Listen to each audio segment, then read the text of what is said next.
안녕하세요. 양그래입니다. 오늘은 제가 시계를 사와서 언박싱을 해보려고 합니다. 이름은 카키필드 건팜 모델이고요.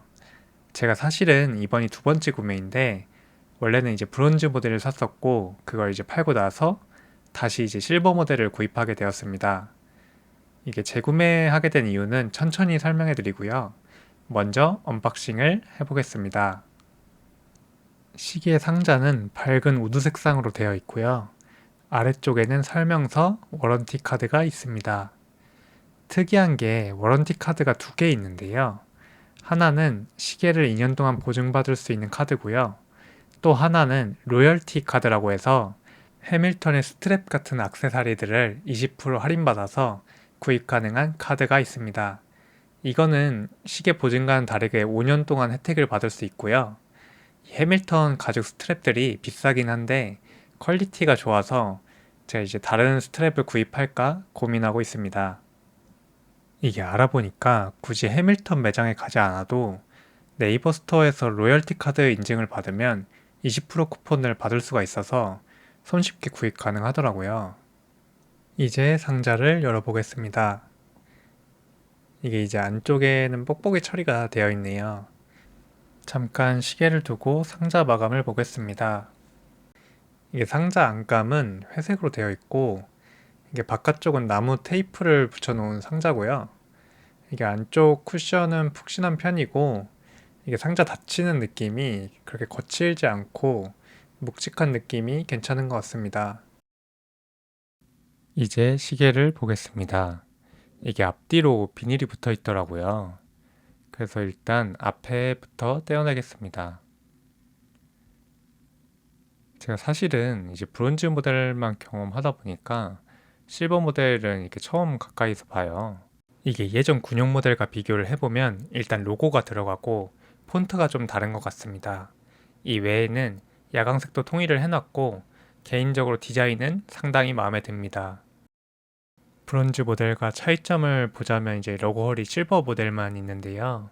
줄질을 하기엔 편할 것 같은데요. 근데 이게 러거트 러그가 47mm로 긴 편이라서 일반 가죽줄은 좀 비어 보이는 단점이 있습니다.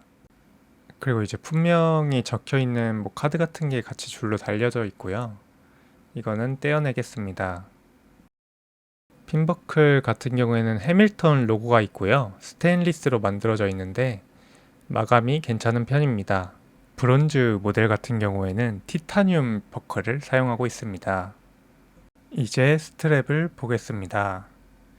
이게 줄이 들어가는 세 군데는 모두 가죽으로 되어 있고요. 그리고 이제 핀 넣는 부분도 가죽이 덧대어져 있는데 이게 가죽을 덧대지 않으면 구멍이 해지거나 늘어나는 경우가 있어요. 그래서 이런 마감이 상당히 괜찮은 것 같습니다. 그리고 이제 스트랩 끝부분도 나토가 잘 해지지 않게 가죽으로 마감되어 있습니다. 이 시계는 수동 시계로 주기적으로 태엽을 감아줘야 시간이 가는데요. 한번 와인딩을 해보겠습니다. 이게 이제 돌아가는 느낌이 상당히 이제 부드럽게 돌아가고요. 거칠게 와인딩을 하게 되면 나중에 태엽이 모두 감겨서 멈춰야 할 때가 있는데 그때 이제 와인딩을 하게 돼서 태엽이 끊어지는 경우가 있다고 하더라고요. 그래서 와인딩을 하다가 어느 정도 장력이 느껴질 때가 있는데 그때 그만 와인딩 하는 것을 추천하고 있습니다. ASMR로 태엽 깎는 소리를 좀 들려드리도록 하겠습니다.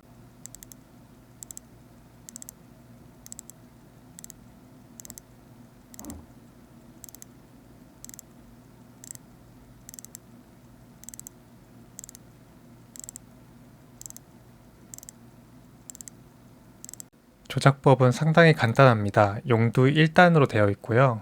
용두를 빼서 시간을 맞추시면 됩니다. 따로 이제 데이트 창이 없다 보니까 어느 시간에서나 편하게 맞추시면 됩니다.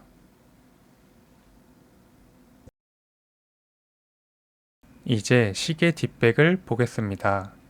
브론즈 모델 같은 경우에는 이제 뒷백이 티타늄으로 되어 있는데요. 근데 이제 실버 모델은 그냥 평범하게 스테인리스로 되어 있습니다. 그래서 이제 비닐을 한번 떼고 그리고 이제 정보를 보면은 크게 이제 네 가지가 있는데요. 첫 번째는 이제 시리얼 번호, 그 다음에 이제 품명 번호, 그리고 이제 스위스 메이드가 적혀 있고 방수 내용이 적혀 있습니다. 방수는 이제 50m 방수가 되고요. 좀 생활 방수라고 생각하면 될 것 같습니다.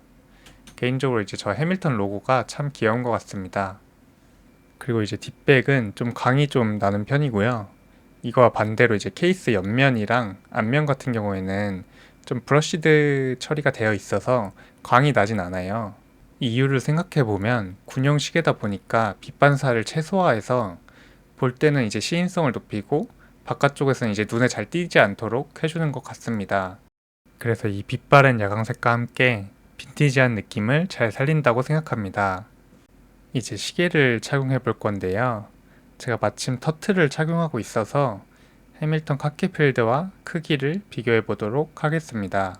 이게 보시면 이제 터틀 같은 경우에는 두께가 두꺼워서 좀 달랑달랑 거리는 편이고, 그 이제 카키필드 같은 경우에는 이제 두께도 얇고 작다 보니까 딱 붙어 있거든요. 근데 이제 둘이 러그 길이가 좀 비슷해요. 그래서 크기 차이가 엄청 크게 보이진 않습니다. 사실 이제 터틀은 44.9mm고 카키필드는 38mm거든요.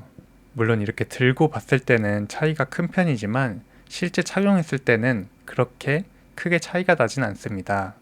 물론 무게는 확실히 체감이 많이 됩니다. 이제 제가 왜 브론즈 모델을 팔고 다시 실버 모델을 구매했는지 말씀드리면, 먼저 이제 브론즈 모델은 당시에 파네라이 시계가 있어서 겹치는 느낌이 있어서 잘 안 차게 돼서 팔았고요. 이후에 이제 파네라이 시계를 판매하고 나서 군용 필드워치를 다시 갖고 싶다는 생각이 들었어요. 그래서 이제 알아봤는데, 군용 필드워치를 구매한다고 했을 때 해밀턴 말고는 괜찮은 대체제가 없는 것 같아요.